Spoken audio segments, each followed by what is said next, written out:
2:30 ഒരു വാച്ചിന്റെ മിനിറ്റ് സൂചി കിഴക്ക് ദിശയിലേക്കാണ് ചൂണ്ടുന്നതെങ്കിൽ മണിക്കൂർ സൂചി ഏത് ദിശയിലേക്കായിരിക്കും? അപ്പൊ ക്ലോക്കും ഡയറക്ഷനുമായി കമ്പൈൻഡ് ആയിട്ടുള്ള ചോദ്യം കേട്ടോ.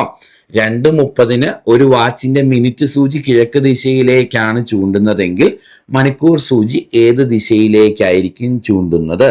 അല്ലെ മക്കളെ, ഇത് ചെയ്യാൻ നമുക്ക് ഒരു ക്ലോക്ക് വരയ്ക്കാം. ഒരു ക്ലോക്ക് വരച്ചു. ഇതാണ് നമ്മുടെ ക്ലോക്ക്. ഇനി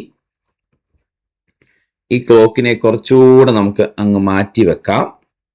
എസ്, ഇതാണ് നമ്മുടെ ക്ലോക്ക്. ഓക്കെ, ഇനി അവർ പറയുവാണ് 2:30 സമയമായപ്പോൾ എന്ന് പറയുമ്പോൾ നിങ്ങൾ ആദ്യം 2:30 ക്ലോക്കിൽ അങ്ങ് വരയ്ക്കുക. യെസ്, 2:30 വരയ്ക്കാനാണെങ്കിൽ നമുക്കറിയാം നമ്മുടെ മിനിറ്റ് സൂചി എന്തായാലും 6 ആണോ? മണിക്കൂർ സൂചി 2-നും 3-നും കറക്റ്റ് നടുക്ക. ഇതാണ് 2:30 അല്ലെ? കാരണം ഇത് 1-ഉം ഇത് 2-ഉമാണ്. 2:30 ഇതാണ് അല്ലെ? 2:30 ആയപ്പം ക്ലോക്കിലെ മിനിറ്റ് സൂചി കിഴക്ക് ദിശയിലേക്കാണെന്ന് പറഞ്ഞിട്ടുണ്ട്. ഓക്കെ, അപ്പൊ ഈ 2:30 ആയപ്പം ക്ലോക്കിലെ മിനിറ്റ് സൂചി ഏത് ദിശയിലേക്കാ? കിഴക്ക് ദിശയിലേക്ക്. കണ്ടോ, നമുക്കറിയാം മിനിറ്റ് സൂചി താഴെയല്ലേ വന്നേക്കുന്നേ. മിനിറ്റ് സൂചി കിഴക്ക് ദിശയിലേക്കാണെന്ന് പറഞ്ഞാൽ ഇവർ പറഞ്ഞു വെച്ചേക്കുന്നത് താഴ്വശം കിഴക്കാണ് എന്നാണ് അല്ലേ? മിനിറ്റ് സൂചി 2:30 ഇങ്ങനെയാ വരയ്ക്കുന്നത്, ഒരു സംശയമില്ല. 2:30 ആയപ്പോൾ മിനിറ്റ് സൂചി കിഴക്കോട്ടാണെന്ന് പറഞ്ഞാൽ താഴ്വശം കിഴക്കാണെന്ന് അവർ പറഞ്ഞിരിക്കുന്നത്. ആയിക്കോട്ടെ, താഴ്വശം കിഴക്കാണ് എന്ന് അവർ പറഞ്ഞാൽ അതിന് കറസ്പോണ്ടിങ് ബാക്കി ഡയറക്ഷൻസ് കണ്ടുപിടിക്കാൻ നമുക്കറിയാം. താഴ്വശം കിഴക്കാണെങ്കിൽ മുകൾ വശം ഏതാ മക്കളെ? കിഴക്കിന് ഓപ്പോസിറ്റ് എപ്പോഴും പടിഞ്ഞാറ് വരും. അപ്പൊ മുകൾ വശം പടിഞ്ഞാറ് ആണല്ലോ. മുകൾ വശം പടിഞ്ഞാറാണെങ്കിൽ പടിഞ്ഞാറ് നിന്ന് ക്ലോക്ക് വൈസ് നോക്കിയാൽ എപ്പോഴും ഏതാ മക്കളെ? നമ്മൾ 4 ഡയറക്ഷൻസ് പഠിച്ചല്ലോ. മുകൾ വശം വടക്ക് എന്നും, താഴ്വശം തെക്ക് എന്നും, ഈ വശം കിഴക്ക് എന്നും, ഈ വശം പടിഞ്ഞാറ് എന്നും നമ്മൾ പഠിച്ചിട്ടുണ്ട്. ആണോ? പടിഞ്ഞാറ് നിന്ന് ക്ലോക്ക് വൈസ് നോക്കിയാൽ എപ്പോഴും ഏതാ വരണ്ടേ? വടക്കാണ് വരണ്ടേ. അങ്ങനെയാണെങ്കിൽ ഇതായിരിക്കണം വടക്ക്. വടക്കിന് ഓപ്പോസിറ്റ് ഇതായിരിക്കണം തെക്ക്. ശരിയല്ലേ? ഇനി ചോദ്യം എന്താ? ചോദ്യം മണിക്കൂർ സൂചി ഏത് ദിശയിലാണെന്നല്ലേ? മണിക്കൂർ സൂചി ഈ ദിശയിലല്ലേ മക്കളെ? ഇത് വടക്കിനും പടിഞ്ഞാറിനും ഇടയ്ക്കല്ലേ?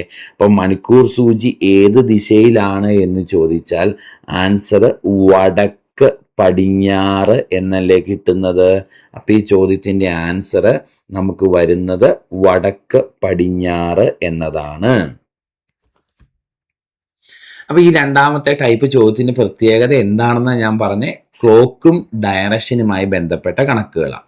അപ്പോൾ ഒരു ക്ലോക്കിലെ സമയം തരും, ഒരു സൂചി ഇന്ന ഡയറക്ഷനിലേക്കാണ് എങ്കിൽ അടുത്ത സൂചി ഏത് ഡയറക്ഷനിലേക്കാണെന്ന് ചോദിക്കും. അപ്പൊ നിങ്ങൾ ക്ലോക്കിനെ തിരിക്കരുത് ദയവ് ചെയ്ത്. നിങ്ങൾ ക്ലോക്ക് നേരെ തന്നെ വരയ്ക്കുക. കണ്ടോ, നമ്മളിവിടെ വരച്ചിട്ടുണ്ട് ക്ലോക്കിൽ 2:30 നേരെ തന്നെ വരച്ചു. ഇനി ക്ലോക്കിലെ സൂചിക്കനുസരിച്ച് ഡയറക്ഷനെ തിരിക്കണം. മിനിറ്റ് സൂചി കിഴക്കോട്ടാണെന്ന് അവർ പറഞ്ഞിട്ടുണ്ട്. നമുക്കറിയാം മിനിറ്റ് സൂചി നമ്മൾ താഴേക്കാണ് വരച്ചേക്കുന്നത് 2:30 ആയപ്പോൾ. മിനിറ്റ് സൂചി കിഴക്കാണെങ്കിൽ താഴ്വശം കിഴക്കാണെന്ന് അവർ പറഞ്ഞേക്കുന്നത്. ആയിക്കോട്ടെ, താഴ്വശം കിഴക്കാണെങ്കിൽ അതിന് കറസ്പോണ്ടിങ് ആയിട്ട് ബാക്കി ഡയറക്ഷൻസ് കണ്ടുപിടിക്കാം. താഴ്വശം കിഴക്കാണെങ്കിൽ കിഴക്കിന് ഓപ്പോസിറ്റ് പടിഞ്ഞാറാണെന്ന് നമുക്കറിയാം. ആണോ? താഴ്വശം കിഴക്കാണെങ്കിൽ കിഴക്കിന് ഓപ്പോസിറ്റ് പടിഞ്ഞാറാണ്. ഇനി പടിഞ്ഞാറ് നിന്ന് ക്ലോക്ക് വൈസ് നോക്കിയാൽ 90 ഡിഗ്രി മാറി എപ്പോഴും വടക്കാ. കണ്ടോ, പടിഞ്ഞാറ് നിന്ന് 90 ഡിഗ്രി മാറി ക്ലോക്ക് വൈസ് എപ്പോഴും വടക്ക. അപ്പൊ ഇതാണ് വടക്ക്. വടക്കിന് ഓപ്പോസിറ്റ് എപ്പോഴും തെക്കാണെന്ന് പഠിച്ചിട്ടുണ്ട്.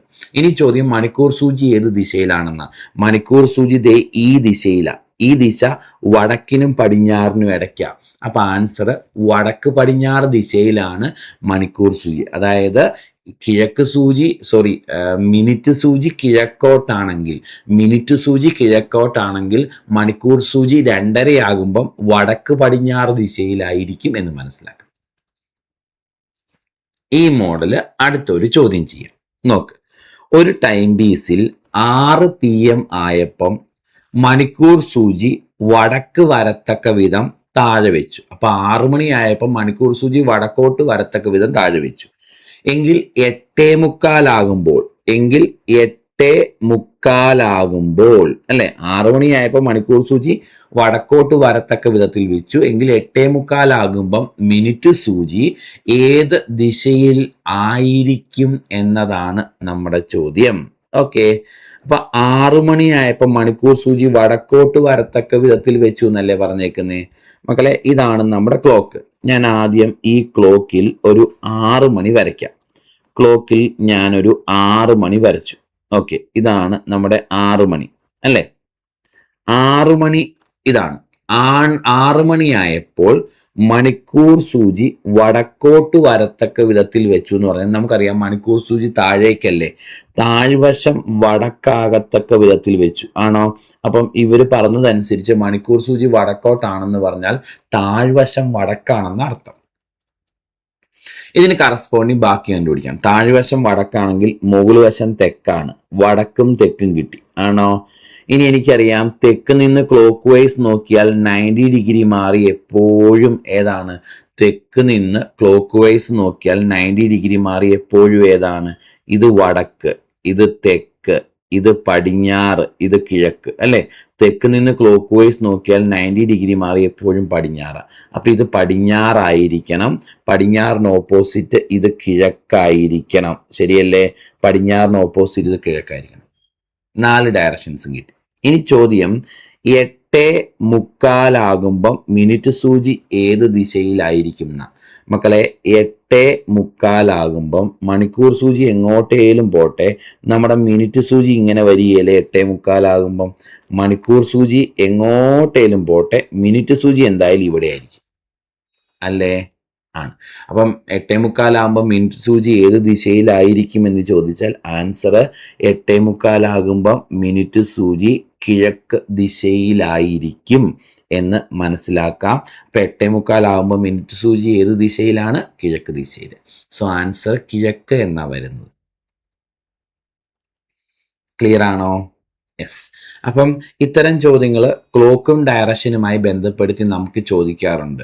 അപ്പോൾ ഒരു കാര്യം മനസ്സിലാക്കേണ്ടത്, ക്ലോക്കും ഡയറക്ഷനുമായി ബന്ധപ്പെട്ട കണക്കുകൾ വരുമ്പം നിങ്ങൾ ക്ലോക്കിനെ തിരിക്കുന്നതായിട്ട് സങ്കല്പിക്കരുത്. ക്ലോക്ക് നേരെ വരയ്ക്കുക, ക്ലോക്കിനനുസരിച്ച് ഡയറക്ഷനെ തിരിക്കുക. ഏതെങ്കിലും ഒരു ഡയറക്ഷൻ തന്നാൽ അതിന് കറസ്പോണ്ടിങ് ആയിട്ട് ബാക്കിയുള്ളത് കണ്ടുപിടിക്കാൻ നിങ്ങൾക്കറിയാം. അപ്പോൾ ആ ഒരു ലോജിക്ക് വെച്ച് അത്തരം കണക്കുകൾ ചെയ്യാനും സോൾവ് ചെയ്യാനും ശ്രദ്ധിക്കണം. ഓക്കെ,